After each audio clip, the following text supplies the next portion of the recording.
Привет, дорогой друг! Сегодня мы с тобой обсудим, как же стоит делать ночные фотографии в походе. Мы поговорим о том, как фотографировать палатку, как работать с дополнительными источниками освещения и как фотографировать костер ночью. И мой следующий совет – не снимайте палатку крупным планом, так как это сходит больше за рекламу. Пускай палатка будет как часть рассказа или просто деталь пейзажа. Фотографируя палатку крупным планом, вы ограничиваете возможности своего зрителя в понимании локаций и пейзажей, которые находятся вокруг вас, делая тем самым акцент непосредственно на палатке, что является, по-моему, ошибкой. Не ленитесь подбирать ракурс и думайте всегда о своем зрителе. Отходите подальше от палатки.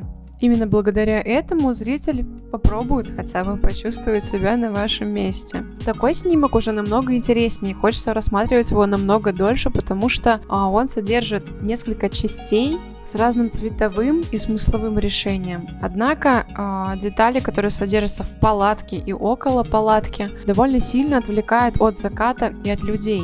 В таком случае еще можно использовать зумирование, оставляя детали или часть палатки как часть кадра, размытую часть кадра, и делая акцент на закате или людях. Вовлекать людей в кадр, наблюдать за их действиями и движениями – идея отличная. Так ваш снимок становится более динамичным. Также на динамику кадра и вовлечение зрителя в определенный момент вашего похода или путешествия является количество планов, которые вы позволяете увидеть вашему зрителю. Пусть их будет много, как здесь. И условия, при которых вы снимаете. Плохая погода туристу не должна становиться помехой, однако заранее продумывайте на такой случай защиту для вашего фотоаппарата. Если вы желаете, чтобы в вашем кадре было подсвечено два объекта, строго следите за тем, чтобы источники освещения были равнозначными, иначе один из объектов будет у вас выбиваться из кадра. Ваши источники освещения должны быть примерно одинаковыми по силе. Для того, чтобы костер, например, не перебивал освещение в палатке, оставляйте в палатке более светосильный фонарь или несколько фонариков, если они у вас налобные. В таких условиях, когда ваша картинка статична, вам торопиться особенно некуда, поэтому работайте с диафрагмой и выдержкой.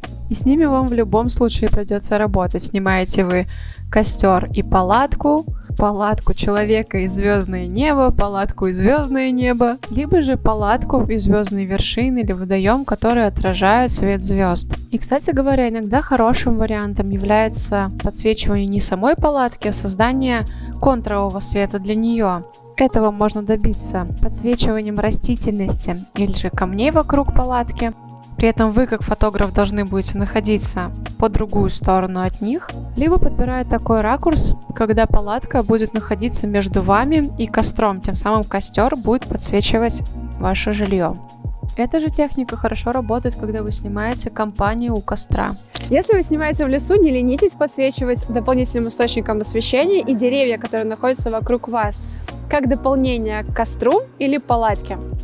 Итак, давайте же вернемся к фотографированию палатки и звездного неба в одном кадре. Зачем тут стоит следить? Безусловно, за количеством света, который исходит от звезд и от вашего источника освещения. Повторяюсь снова, да, но только во имя того, чтобы не получалось вот так.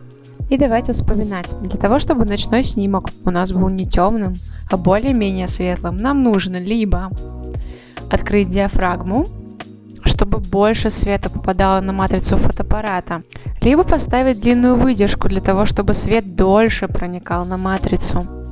И в нашем случае это супер необходимо, так как представьте, за какое время свет, который будет уходить от фонарика, дойдет до матрицы, и за какое время дойдет свет от звезд, и насколько они будут разные по своей интенсивности. Но при этом, если вы откроете диафрагму, у вас в фокусе будет какой-то один объект, который вы выберете. Кстати говоря, в ночной съемке обычно используют именно ручную фокусировку. А так как для вас важно, чтобы у вас в кадре был в фокусе и небо, и палатка, и костер, и деревья, например, которые находятся вокруг, вам необходимо диафрагму закрыть. Компенсировать темноту, которую вы получите в случае закрытия диафрагмы, можно будет увеличением выдержки или подъему в настройках фотоаппарата параметра ISO.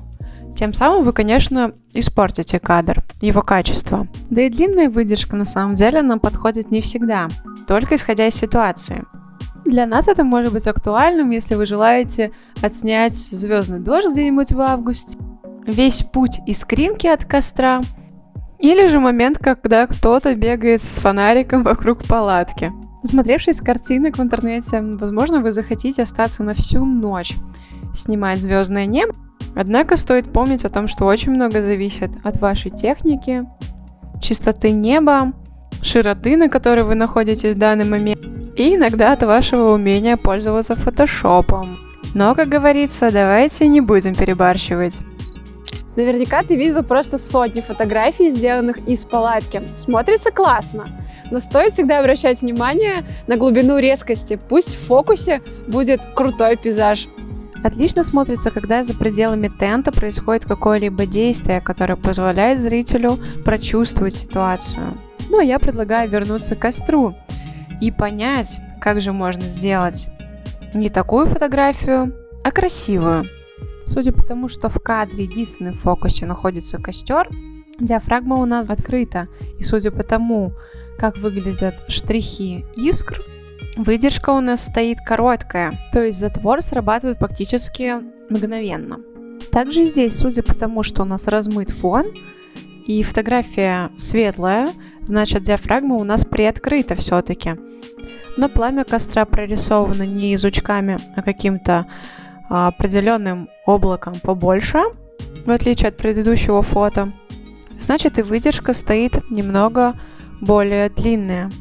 И, кстати говоря, если вы отправляетесь в путешествие на машине, то есть у вас кемпинг, у вас велопутешествие или вы путешествуете на собаках, все равно вписываете свой транспорт в кадр.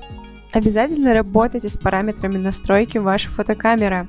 Работайте с выдержкой и диафрагмой. О них более подробно и, возможно, более интересно я рассказывала в выпусках про макро и стрит-фотографию. Смотрите. Если вы захотите сделать один из вечеров в лагере намного теплее и уютнее, берите с собой гирлянды на батарейках. Это же позволит сделать вечер для ваших товарищей более сказочным. И для закрепления или подкрепления того, о чем мы говорили выше, давайте пробежимся по фотографиям из моего личного архива, которые я сделала при своей первой фотосъемке ночью в походе. Итак, на этой фотографии явно присутствуют лишние детали в виде светового какого-то облака с правой стороны, пересвечен костер, пересвечена луна, недосвечены палатки, и палатки в принципе подсвечены композиционно некрасиво. Здесь все объекты находятся вне фокуса.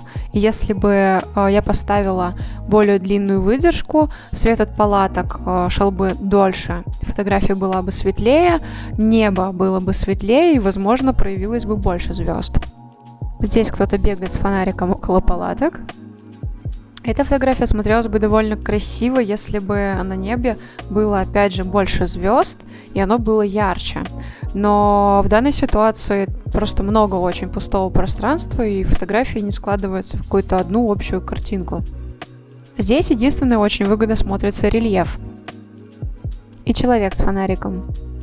Приятный теплый цвет, но явно не хватает заполнения пустоты неба деревьями, людьми, не говоря уже про звезды. Здесь, во-первых, в фокусе находится только человек с фонариком, во-вторых, фонарик очень ярок по отношению к свету от палаток и тем более по отношению к свету звезд, который до матрицы моей камеры так и не успел долететь. Здесь мы классно поиграли с фонариком, подсвечивая формы рельефа. Также у нас фонарик, по сути, дублирует свет от луны, который якобы освещает фигуру. Очень классные могут получиться фотографии, когда во время работы вашей выдержки вокруг ходят люди. Для того, чтобы их силуэты сохранялись и черты лица даже проявлялись, необходимо, чтобы человек двигался медленно, иначе будет происходить то же самое, что с фонариком. Будет оставаться просто след.